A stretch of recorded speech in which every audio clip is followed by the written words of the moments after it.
Good evening, everybody. Thank you very much for attending the third webinar.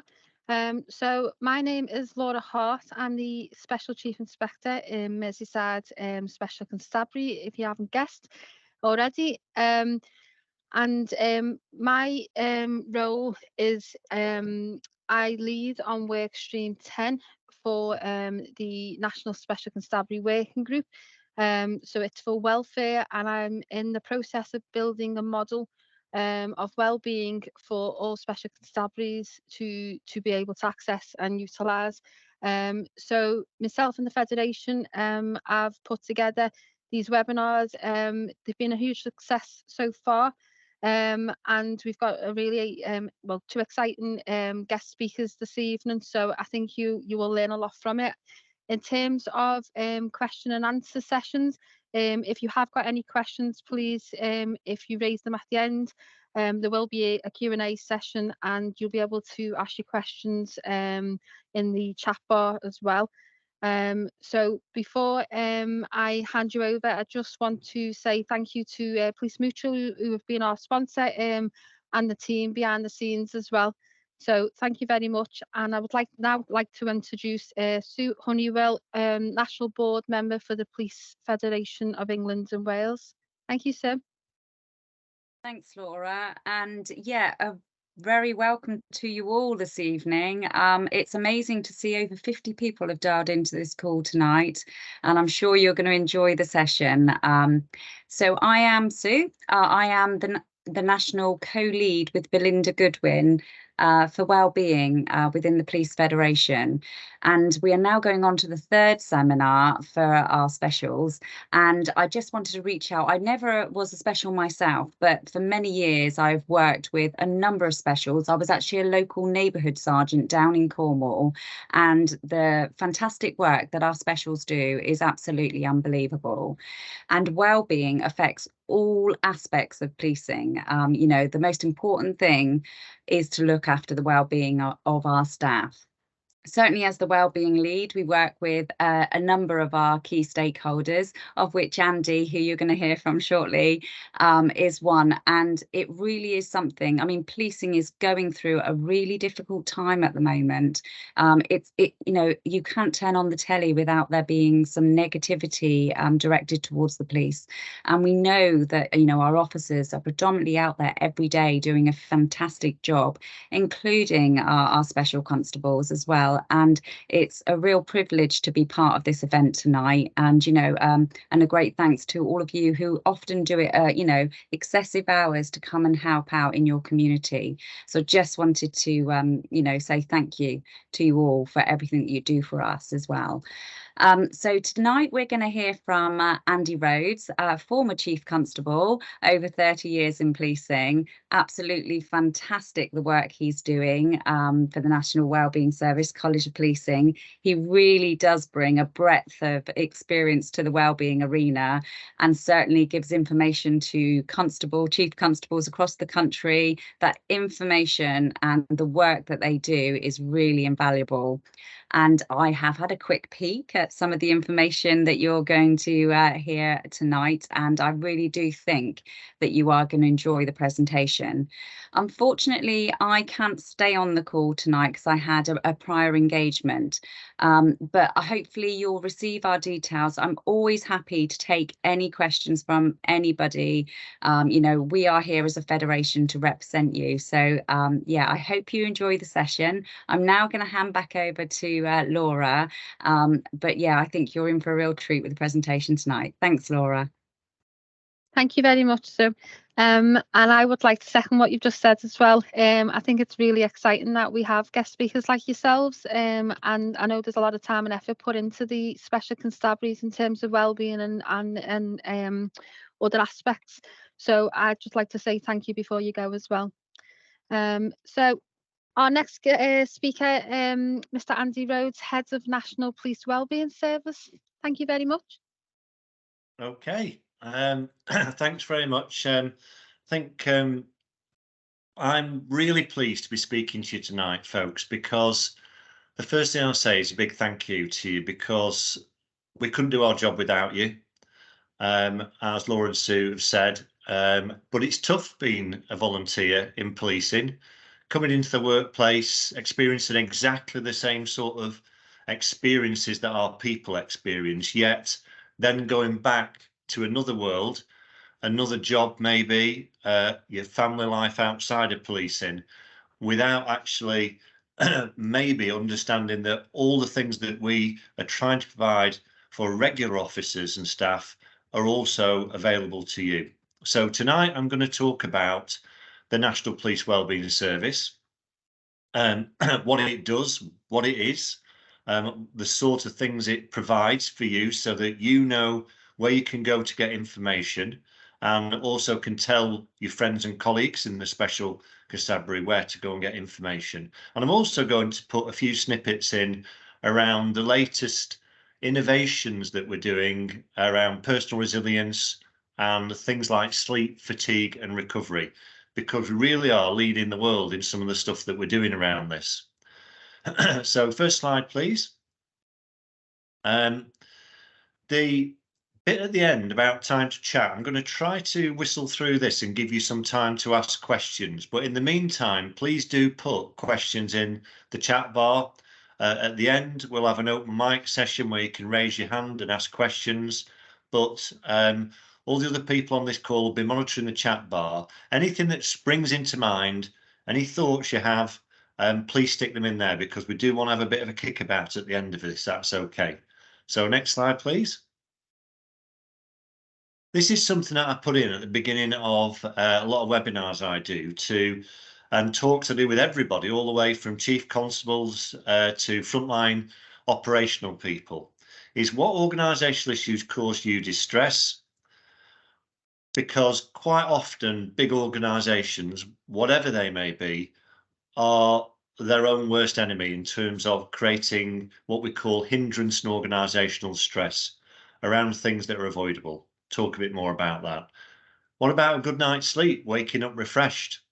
I'm going to talk a lot more about sleep and fatigue, because we have got some incredible research and feedback around this from our people in policing, and we are determined to do something major about it. The Police Federation, we've worked with them since the start of the National Police Wellbeing Service 8 or 9 years ago.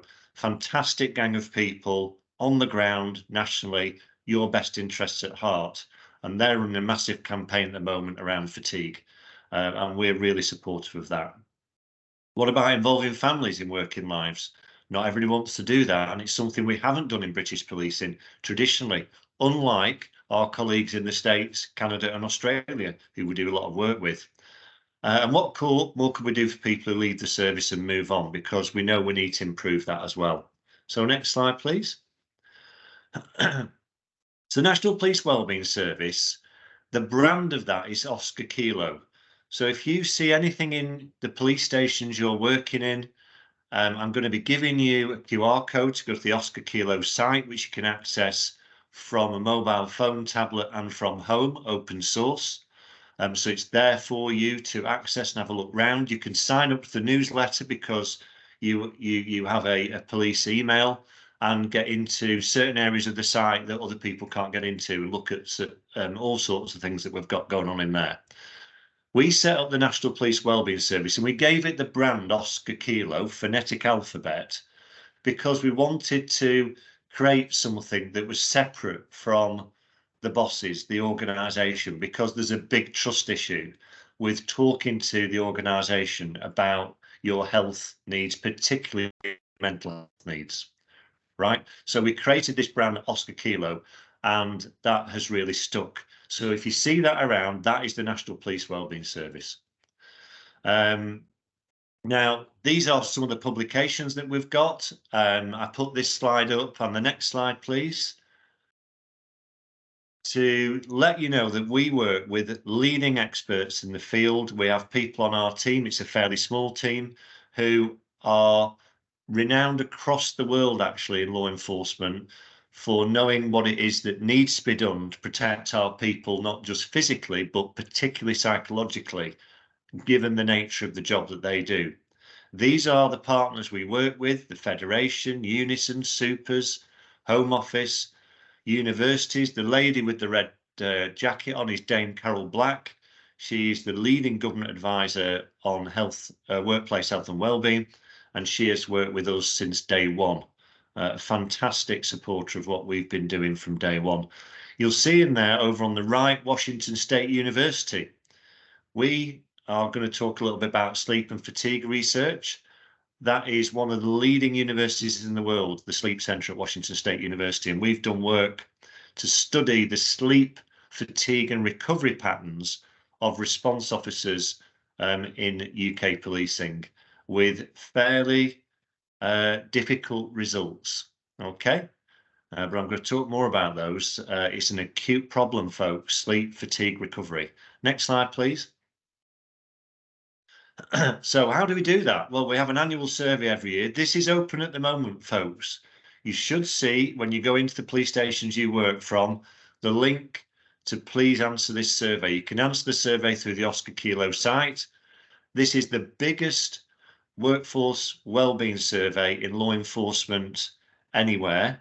The Federation do a huge survey as well. That's massive. We got 36,000 officers and staff doing our survey last time, and we are already 1 week in to a 6-week window to do this survey at 16,000 respondents. We think we're going to break the bank this time, folks.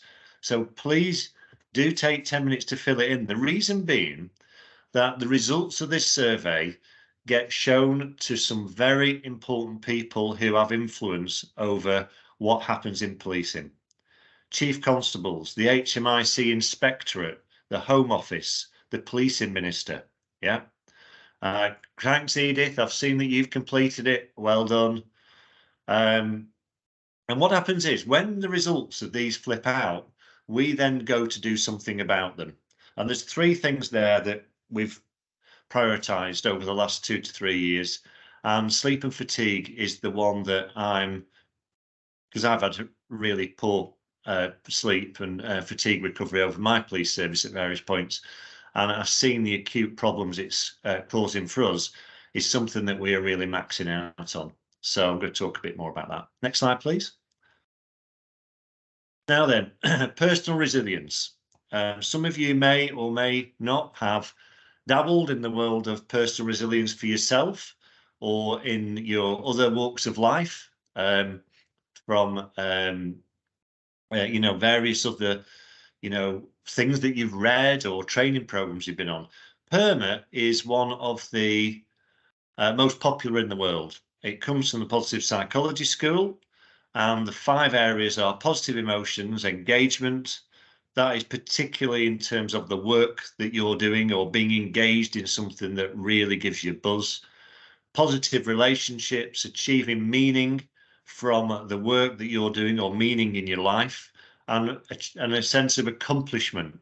Now, if you look at the average day of a frontline police officer and many police staff and special constabulary officers like yourselves, when you are doing police work, particularly these days, this can be quite difficult to feel. You know what I mean? We're generally dealing with 90% of the time, we're dealing with the 10% of difficult stuff in the world. Positive emotions aren't always a plenty in an 8, 10, 12-hour shift. Sometimes you can feel isolated and not engaged in how decisions are made at work. Sometimes relationships get frayed at work. And sometimes it's very easy to feel as though you're not making a difference at work. So this is highly relevant to you as operational police officers.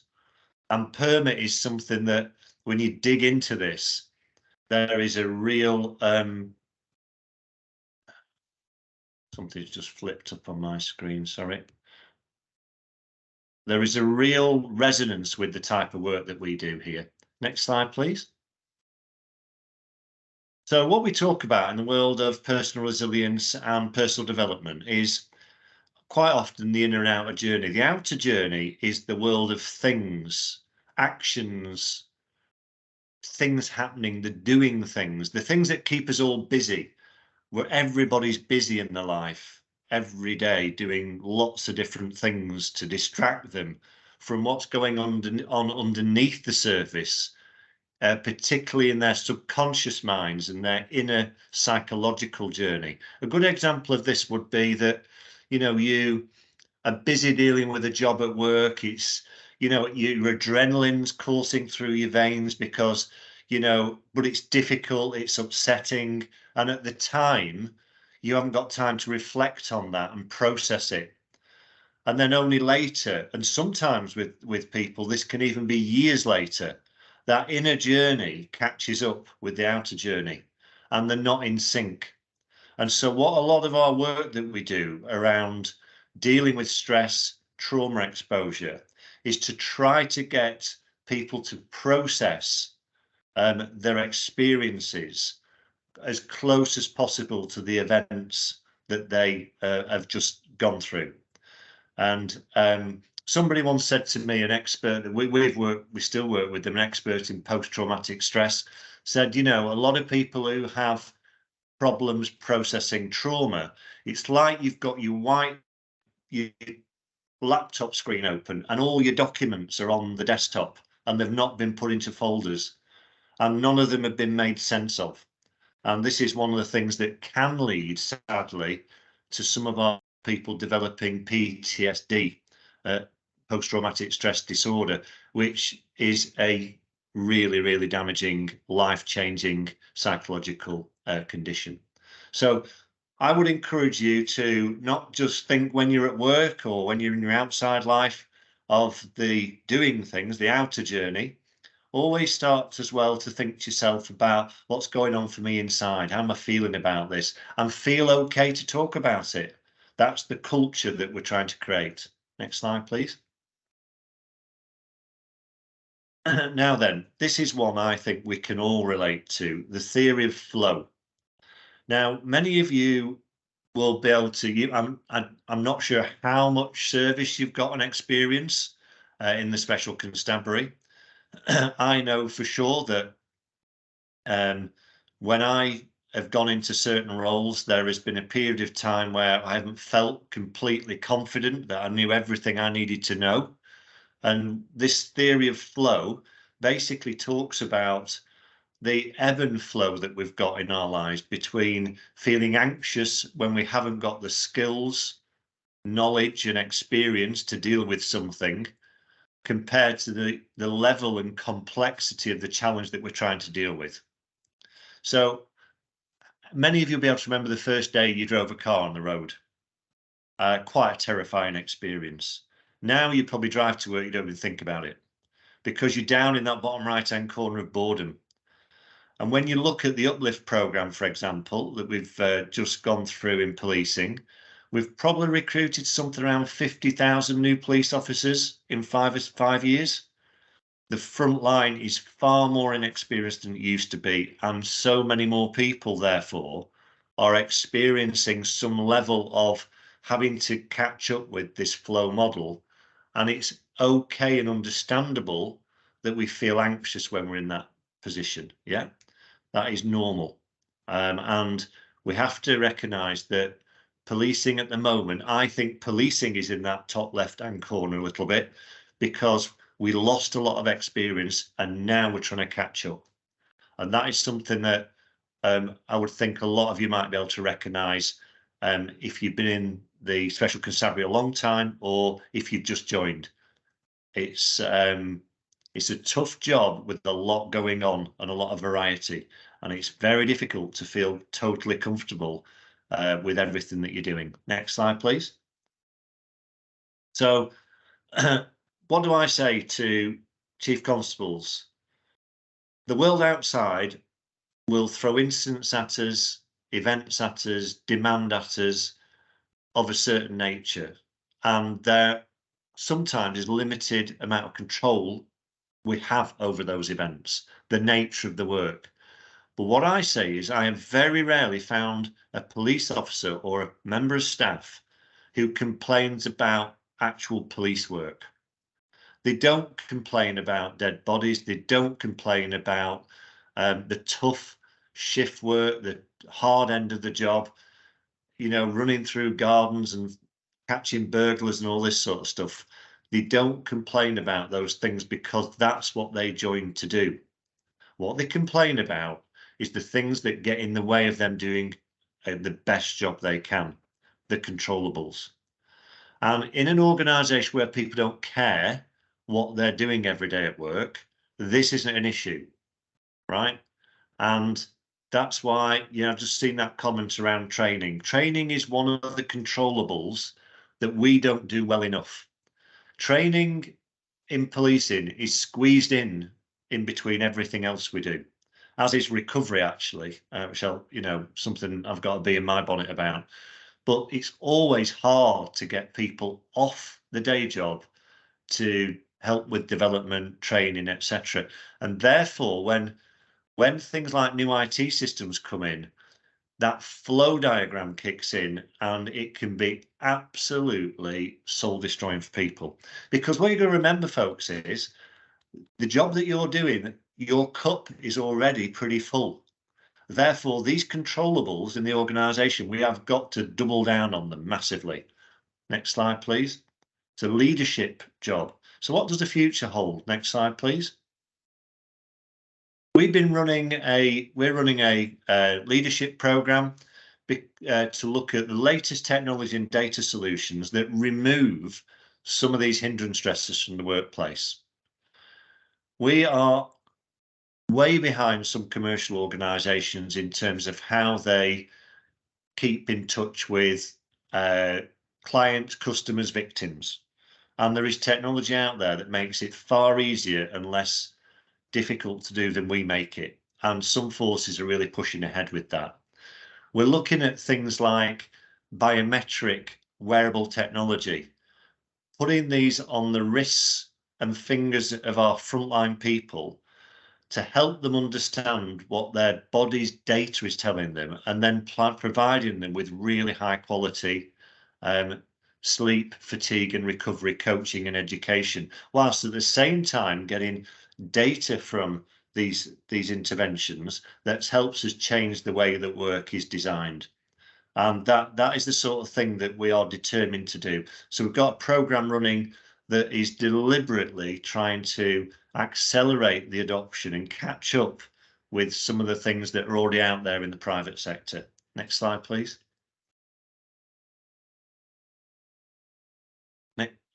So this is something that we're doing around family needs. We've got research that's been done under the Police Covenant. I'll talk about that in a second, to find out exactly what our families are saying will be helpful to them. And we're listening to them, and we're starting to formulate some plans around it. Next slide, please. This is the thing that we're doing around wearable technology. Merseyside Police and John Moores University have been the testing ground for this so far. We're just about to deploy another 200 devices with the educational programme into Merseyside Police. We've currently got over 300 wearable devices across the country on people, ranging from organised crime units, response officers, counter-terrorism, the menopause network, and the feedback so far is absolutely fantastic. We think in the National Wellbeing Service, this should be uniform issue kit. It's that big a deal. That's my biometric data on the left-hand side, and it shows it dropping through the floor just before I got flu. In the world of elite sports, they're using this piece of kit to predict, and in the military actually in the States, to predict outbreak of illness in groups of people. That's how savvy they're getting with this. And, we're really excited about the potential for this in UK policing. And actually, it's pretty groundbreaking what we're doing for once. Next slide, please. So, next slide, please. The Police Covenant, right. So, I won't dwell on this, but essentially that came into law last year, very early days. We're fixing some of the basic things around health and wellbeing and protection that really we should have been doing anyway. And we're feeding a lot of that into the inspection process. That's PEEL. So the people who inspect police forces, the HMIC, their inspection process is called PEEL, and we're looking at working with them very closely. So, you know, people are held accountable for what they do. Next slide, please. So this is what Oscar Kilo, the National Police Wellbeing Service, does, right? We have a website, we provide training, we train hundreds, we've trained thousands of officers and staff in things like mental health peer support, trauma, demobilise and diffusion is one of our core courses, wellbeing leadership. We provide 6,000 online psychological risk assessments for high-risk roles. They're an annual, what I call check-up from the neck up, and they are done annually for people in some of the highest risk roles. We're doing work with the NHS, and also we're supporting, obviously, the Police Covenant, because that's a massive piece of work for us. But you'll see on the right-hand side there, we've got loads of stuff. We get our brand, the Oscar Kilo brand, everywhere. And I even saw it on, I think it was Police Interceptors, while there was an officer in an office somewhere up in Durham doing some paperwork, and the Oscar Kilo poster was behind him, which made me feel good. Suicide post-mention, we do some really hard-hitting stuff. We've just published our suicide post-mention toolkit we've done with the Samaritans. Sadly, we lose around 24 to 30 of our colleagues a year to suicide, and we don't want to lose any, folks. So everything we're doing here and everything we're working on together is about preventing people getting to that awful place where they don't think there's any other option. Yeah.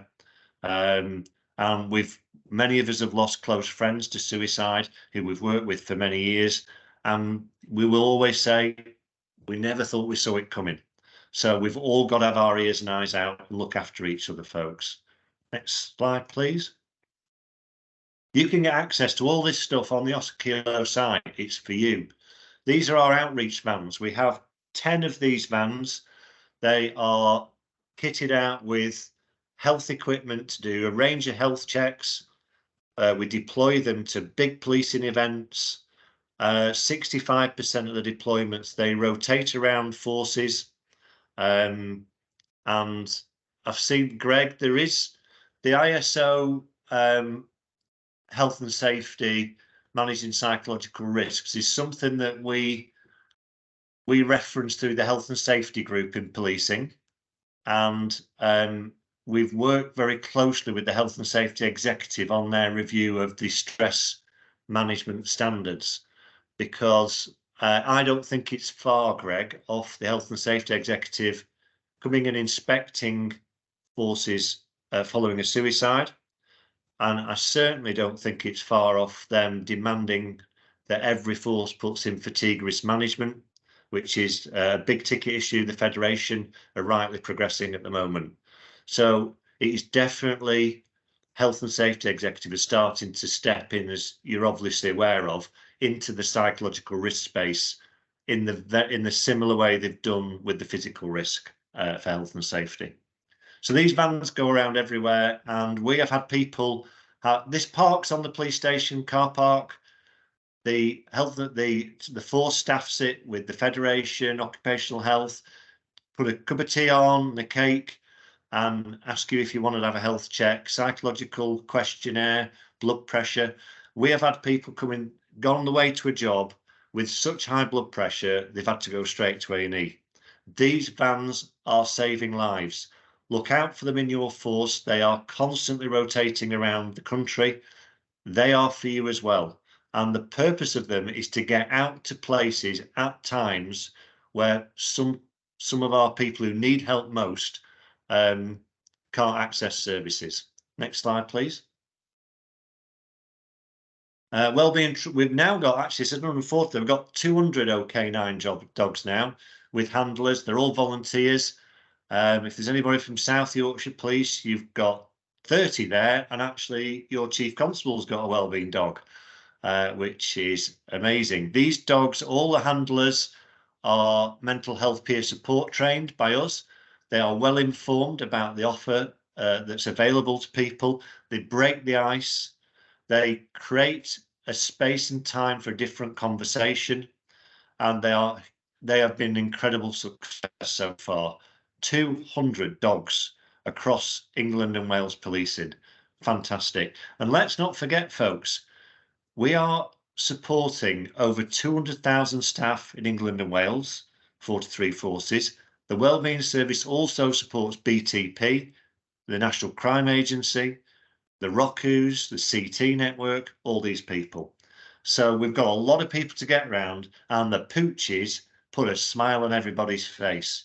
But they've got a serious element to them as well, because they do open the door for a lot of people to seek help. Next slide, please. These are the Oscar Kilo Awards. There's the Chief of South Yorkshire in the middle with her dog. They won an award. We're just about to mark the awards for this year. And there's some fantastic stuff going on, folks, across policing.